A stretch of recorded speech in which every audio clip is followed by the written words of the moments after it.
الحمد للہ وکفی وسلام علی عبادہ الذین اصطفی اما بعد۔ دین اسلام نے انسان کو جنگلوں اور غاروں میں جانا نہیں سکھایا کہ اگر تم اللہ تعالیٰ کو پانا چاہتے ہو تو جنگلوں اور غاروں میں جاؤ،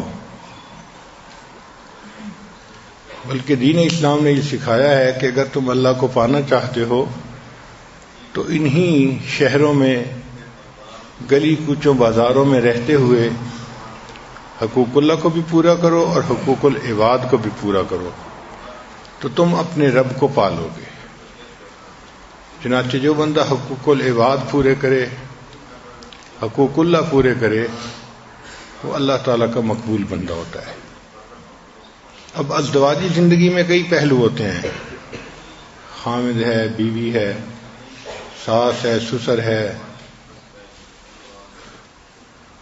تو سب ایک دوسرے کے ساتھ انٹریکٹ کر رہے ہوتے ہیں، اس لیے ایکویشن ذرا ڈیفیکلٹ ہو جاتی ہے۔ مگر سسر کو چاہیے، فادر ان لا کو چاہیے کہ وہ اپنے گھر میں سب کو محبت پیار سے رہنے کی تلقین کرتا رہے۔ ہر گھر میں خامد کا ایک رول ہوتا ہے، تو ڈاٹر ان لا کے لیے مدر ان لا تو ایک مسئلہ ہے، مگر جو مدر ان لا کا ہسبینڈ ہے، جس کو فادر ان لا کہتے ہیں، تو وہ تو گھر کا انچارج ہے نا، تو اس کی ذمہ داری بنتی ہے کہ وہ اپنے گھر میں اپنے بیٹے کو بھی نیکی کی تعلیم دے، اپنی بہو کو بھی نیکی کی تعلیم دے۔ اگر گھر کے اندر کوئی اونچ نیچ ہونے لگے تو ڈاٹر ان لا کو بھی سمجھائے اور مدر ان لا کو بھی سمجھائے۔ یہ فادر ان لا کی ذمہ داری ہوتی ہے۔ سائنٹیفک ریسرچ میں چند باتیں سامنے آئی ہیں کہ فادر ان لا 6 ٹائپ کے ہوتے ہیں۔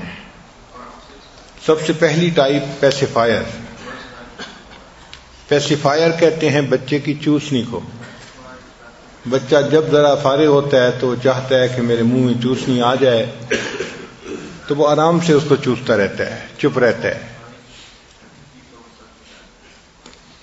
یہ جو فادر ان لا ہے، یہ ماڈریٹر ہوتا ہے اپنی وائف اور ڈاٹر ان لا کے درمیان۔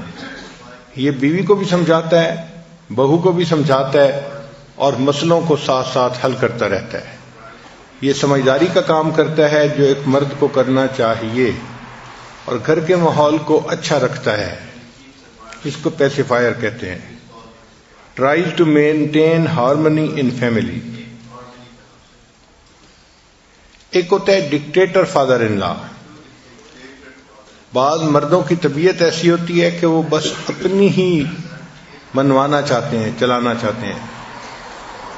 تو ریسرچ میں لکھا ہے کہ یہ اکیلا father in law 10 mother in لا کے برابر ہوتا ہے۔ ماشاءاللہ بڑی ہائی ویلیو چیز ہوتی ہے۔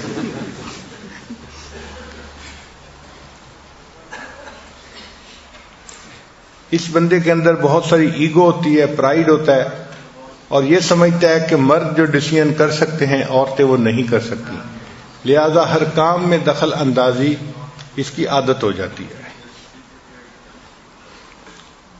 ایک تیسرا ہے، اس کو کہتے ہیں ہاؤس ہولڈ مینیجر، کہ بعض مردوں کو عادت ہوتی ہے کہ گھر کے ہر کام کو خود کرنا۔ صاف ظاہر ہے جب مرد کسی کام کو کرنے لگتا ہے تو وہ عورتوں سے بہتر کر لیتا ہے۔ عجیب بات یہ ہے کہ کچن پہ راج عورتوں کا ہوتا ہے، لیکن دنیا کے بہترین کک مرد ہوتے ہیں، اور ڈیزائننگ میں اور کپڑوں میں عورتیں سب سے زیادہ ڈیزائن کرنے والی، بنوانے والی ہوتی ہیں، لیکن دنیا کے سب سے بہترین کپڑوں کے ڈیزائنر وہ مرد ہوتے ہیں۔ تو جب مرد کسی کام میں لگتا ہے تو اللہ نے اس کو ایسی خوبیاں دی ہیں کہ وہ آگے نکل جاتا ہے۔ تو یہ جو سسر ہوں گے یہ ہاؤس ہولڈ مینیجر کہلاتے ہیں۔ ہر کام میں یہ اپنی دخل اندازی کرتے ہیں، کلینلینس کیسے کرنی ہے، کچن کو کیسے مینٹین کرنا ہے، کپڑے کیسے دھونے ہیں، کیسے رکھنا ہے، ہر چیز میں ان کی انسٹرکشن موجود ہوتی ہیں۔ ایک فادر ان لا وہ ہوتا ہے جس کو گوسپ کنگ کہتے ہیں۔ وہ باتوں نہیں بندہ ہوتا ہے، بس باتیں کرنے کا ماہر، باتیں کر کے بیوی کو بھی خوش رکھتا ہے، باتیں کر کے بچوں کو بھی خوش رکھتا ہے۔ تو ریسرچ میں لکھا ہے کہ یہ بھی ایک عورت ہی کی طرح گھر میں ایک عورت ہی ہوتی ہے۔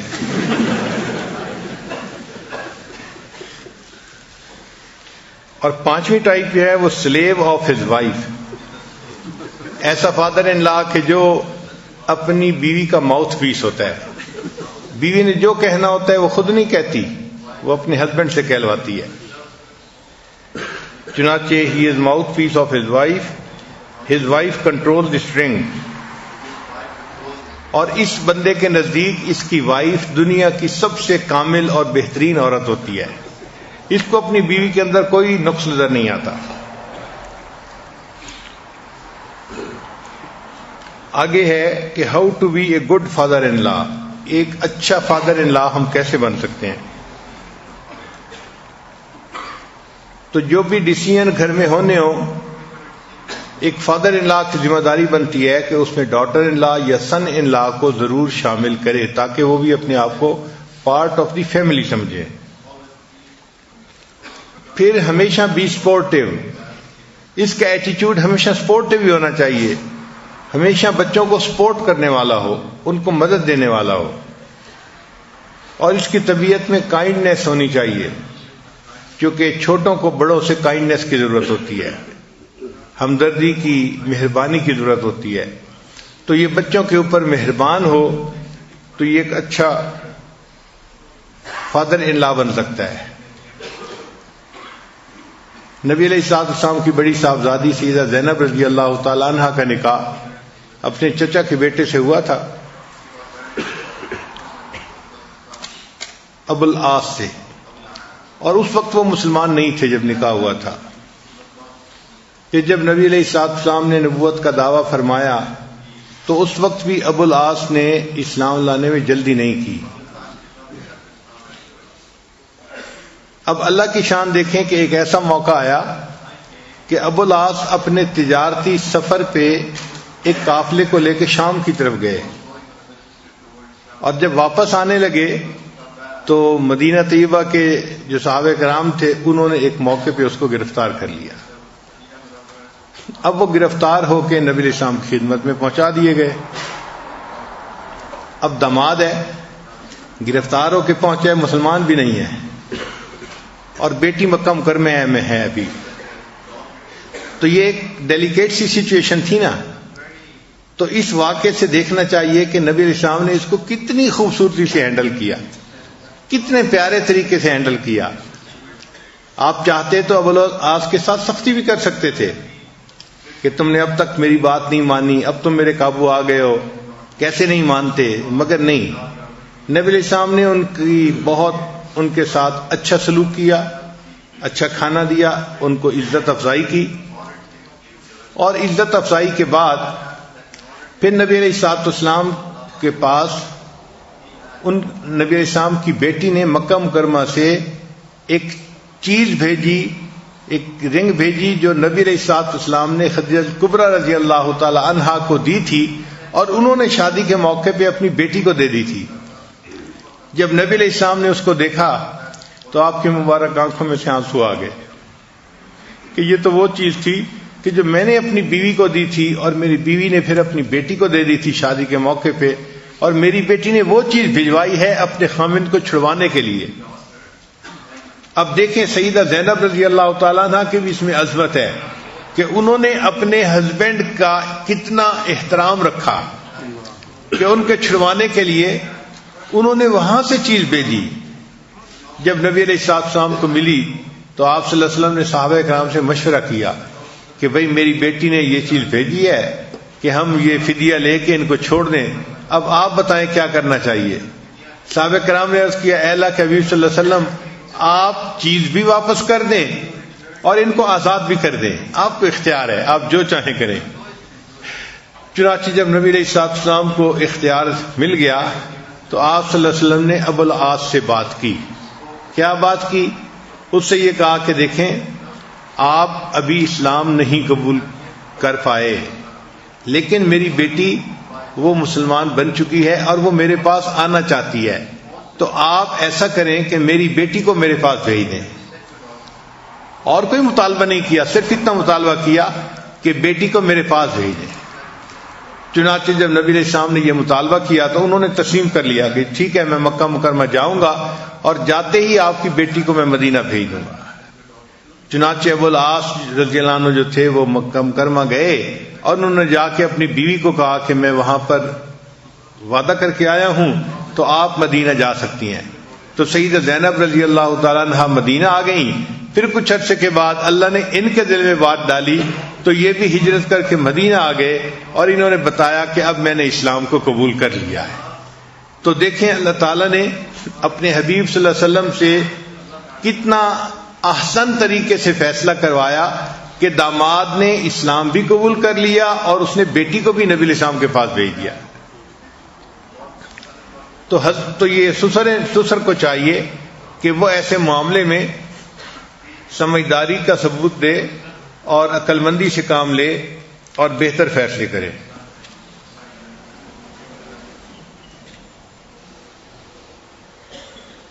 پھر سسر کو چاہیے کہ اپنے ڈاٹر ان لا یا سن ان لا ان کے اچھے کاموں پہ ان کی تعریف بھی ضرور کیا کرے۔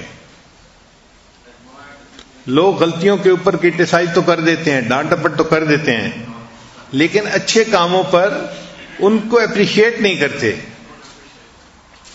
مثلا داماد نے بیٹی کو خوش رکھا ہے یا بہو نے بیٹے کو خوش رکھا ہوا ہے تو اس پہ تعریف بھی کرنی چاہیے، اس کو انکریج کرنا چاہیے، اس کو دعائیں دینی چاہیے، اللہ آپ کو جزائے خیر دے، آپ نے میری بیٹی کو بہت خوش رکھا ہوا ہے، اللہ آپ کو جزائے خیر دے، آپ نے میرے بیٹے کو بہت خوش رکھا ہوا ہے۔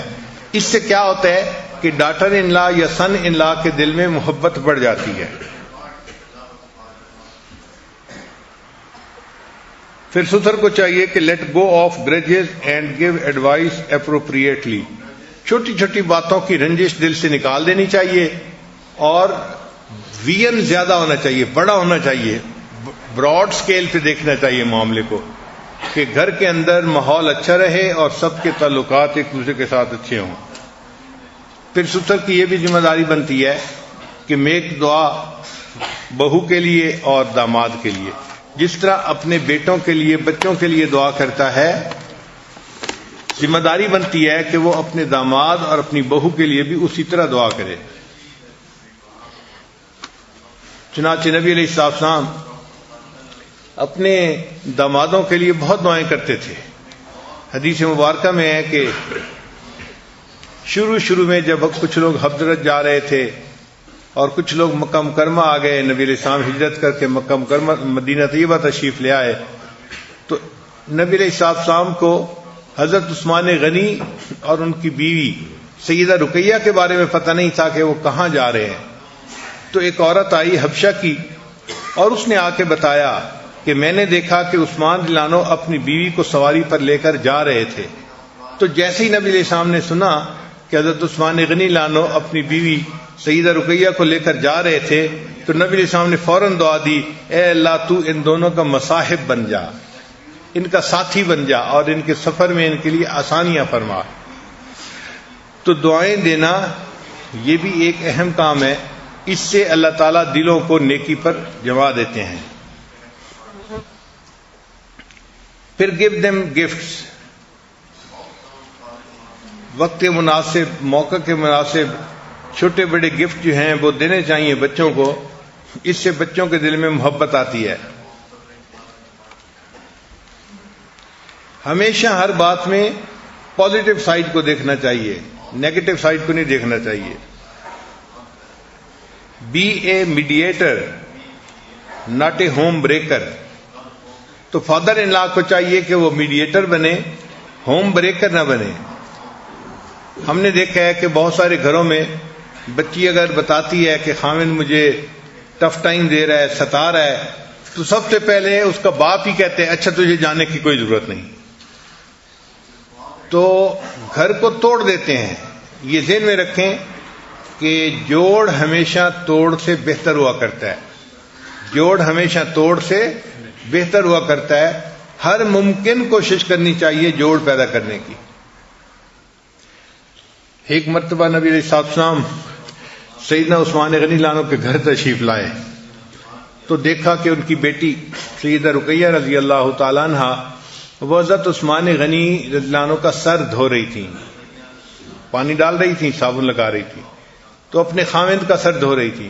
تو نبی علیہ السلام دیکھ کر خوش ہوئے اور آپ نے حضرت رقیہ رضی اللہ عنہ کو فرمایا کہ بیٹی اپنے خاوند کا بہت خیال رکھا کرو، یعنی ایک کام کرتے دیکھا، اس کو اپریشیٹ کیا کہ بیٹا تم بہت اچھا کر رہی ہو، اپنے خاوند کا اور اچھا خیال رکھا کرو۔ اسی طرح اگر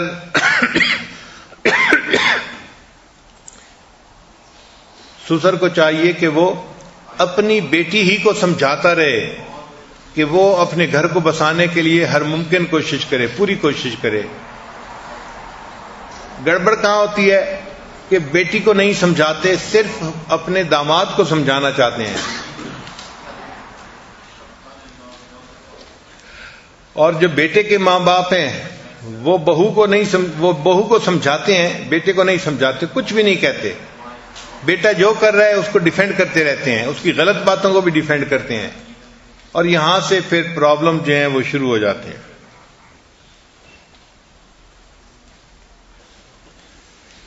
پھر ایک پوائنٹ اور بھی ہے کہ flexibility in scheduling family gathering and events, family gathering اور ایونٹس رکھنے ہوں تو اس میں فلیکسیبلٹی رکھنی چاہیے۔ بچوں کی اپنی مصروفیات ہوتی ہیں، کمٹمنٹس ہوتی ہیں، تو ایسا نہ ہو کہ بچوں کے لیے ان ایونٹس میں شامل ہونا مشکل بن جائے۔ Fairness and equal treatment in giving gift between children and grand children,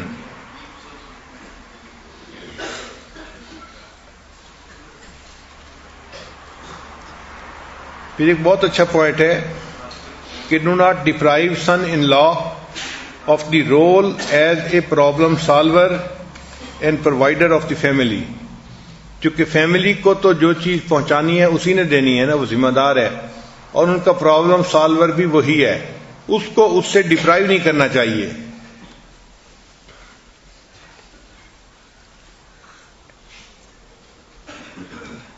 اور assistance should be given with no strings attached, assistance تو دیں لیکن رسی نہ باندھیں۔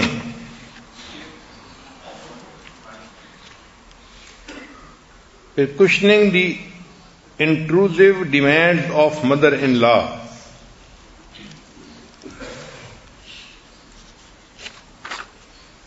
ایک پوائنٹ یہ ہے کہ acknowledge son in law's contribution as a husband and father in his daughter's life.